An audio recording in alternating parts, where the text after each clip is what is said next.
yung roof. Tinanggal nila yung limitations. For others, grabe, kakaiba. But you will see the blessings of God if you are going to remove the limitations. He is exceedingly, abundantly, beyond what I could ever ask or think. Amen. Hallelujah.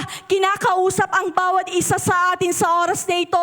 Iba-iba tayo ng sitwasyon. Iba-iba tayo ng pagtingin sa story na ito.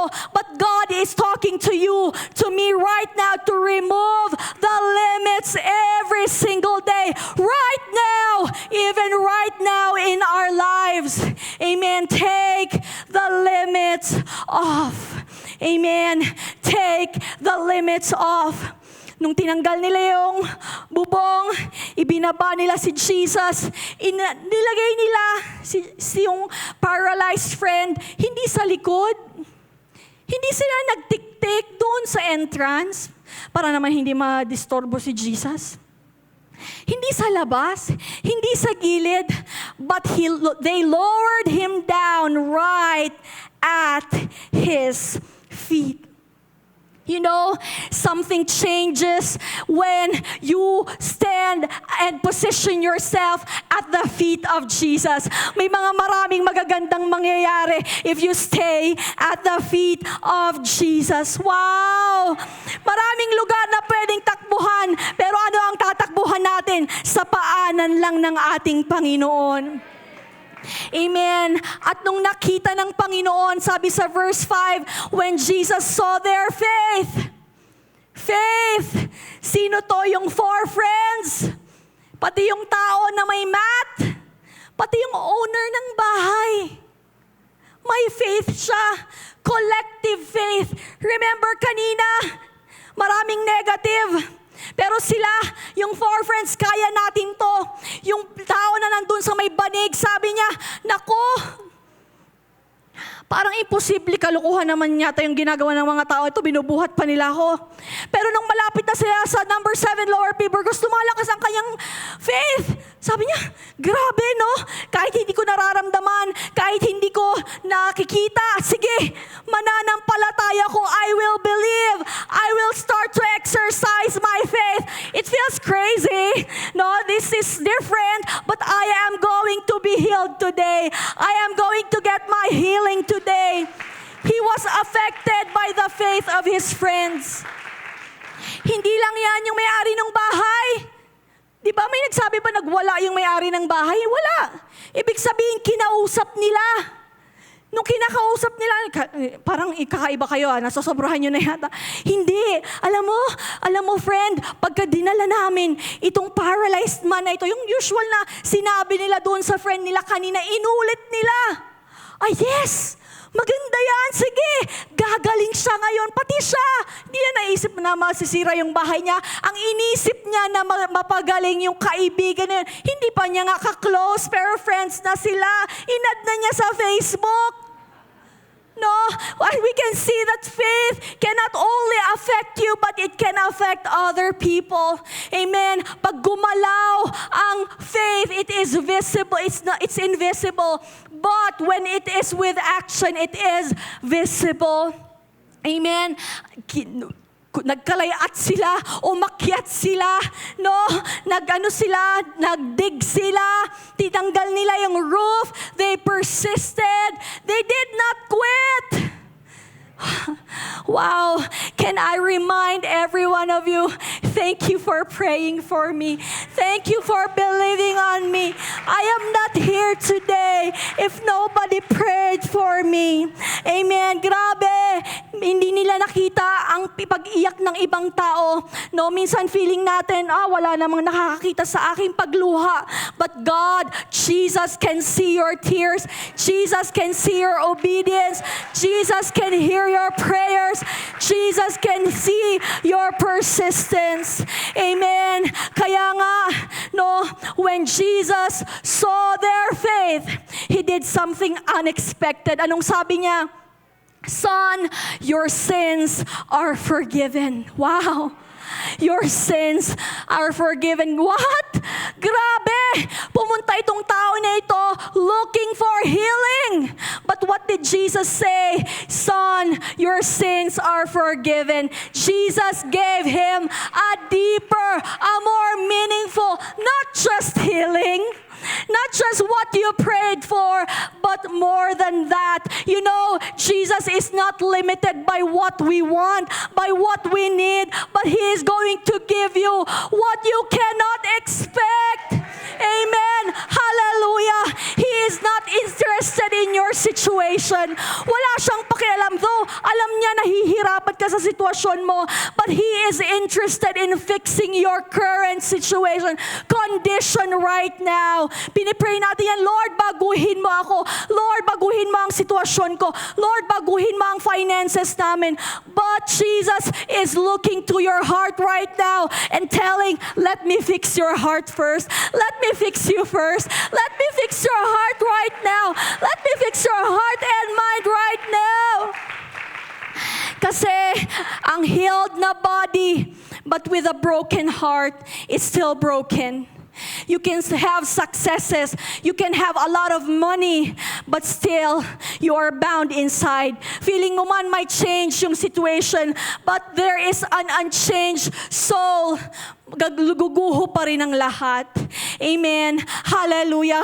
Can I tell you, He is not just our healer. He is also my Savior. He is my Savior. Wow, napaka-sweet ng Panginoon. Sabi niya, son, oh, that is relationship. He is restoring his relationship with this man. He is restoring his relationship with you right now. Gusto niya tanggalin natin ang ating guilt, tanggalin natin ang shame, tanggalin natin ang lahat-lahat condemnation. 1 John 1:9, if we confess our sins, He is faithful and just to forgive us our sins and to cleanse us from all unrighteousness. He does not just cleanse you outside, but He also cleanses you inside.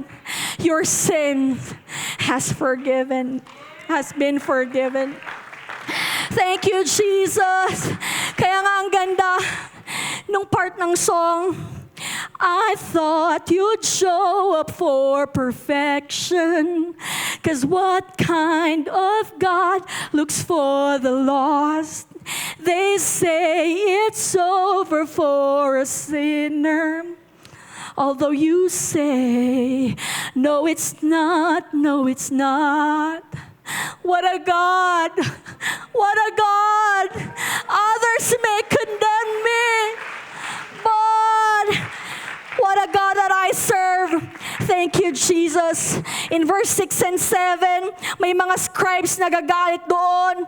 Bakit ka nagpapatawad? Bakit ka nagpapatawad ng kasalanan? Only God can. Only God can. Only God can. Amen. The one mighty God, asan yung aking mga kasama dito sa harap? The one mighty God was manifest in the flesh. Asan po ang kanilang mga mic? Meron po akong mga assistant dito sa harap. The one mighty God was manifest in the flesh as Jesus Christ. 1 Timothy 3:16. And without controversy, great is the mystery of godliness. God was manifest in the flesh, justified in the Spirit, Amen. seen of angels, preached unto the Gentiles, believed on in the world, received up into glory. Amen. He is both man and God. Philippians 2 verse 5 to 8.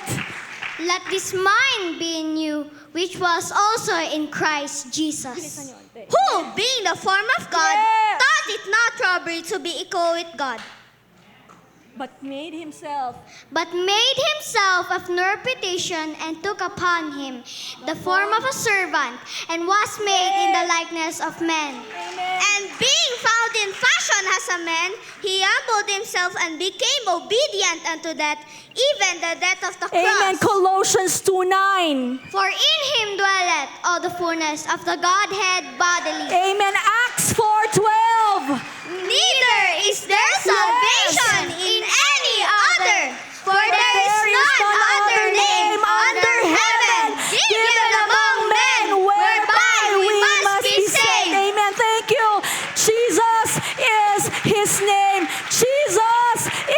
Jesus' name. There is forgiveness in that name. There is hope in that name. Wow! Hallelujah! The God exceeded their expectation. Now unto him that is able to do exceedingly abundantly above all that we ask or think, according to the power that worketh in us. They took the limits off. Not just the healing. God gave them not just the healing, but salvation.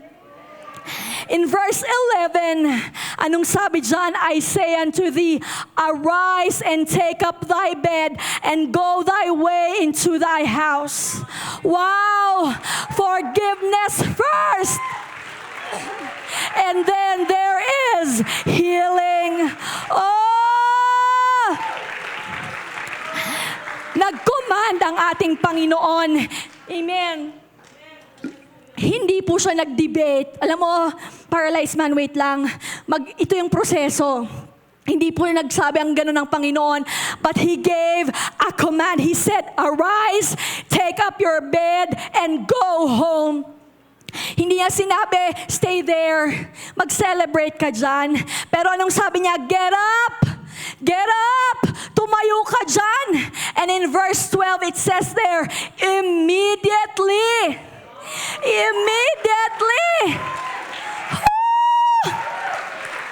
I hope you understand, there is no delay. No delay. Hindi po siya nagsabi, wait lang, Lord.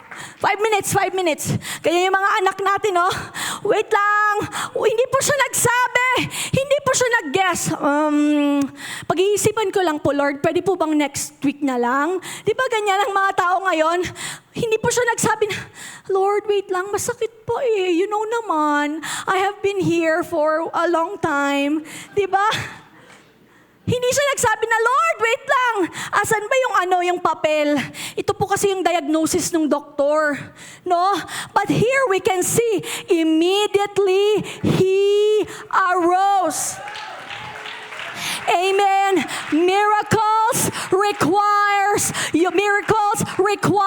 your obedience. Amen. Faith believes, but obedience responds. Yes, sa isip, sa puso, naniniwala ka, but you need to take the step of faith. You need to remove the limits by faith, but in obedience. I am going to follow the word of God.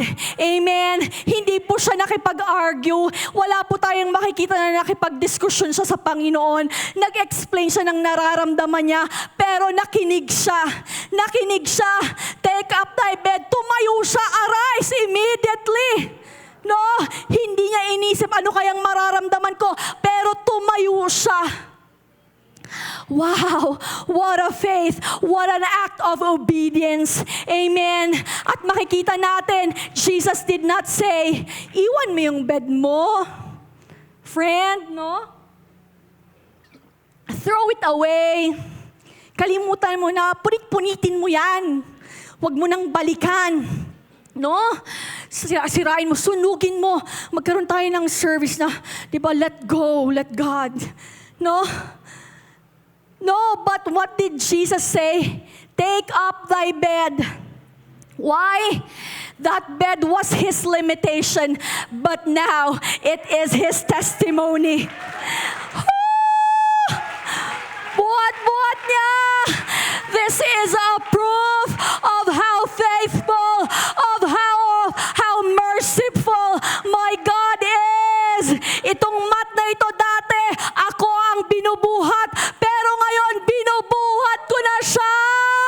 Thank you, Jesus. This is a reminder that sin, that sickness held me down, but look what the Lord has done. God has brought me out. Woo! It becomes your message. It's not a mat anymore, but it is your message.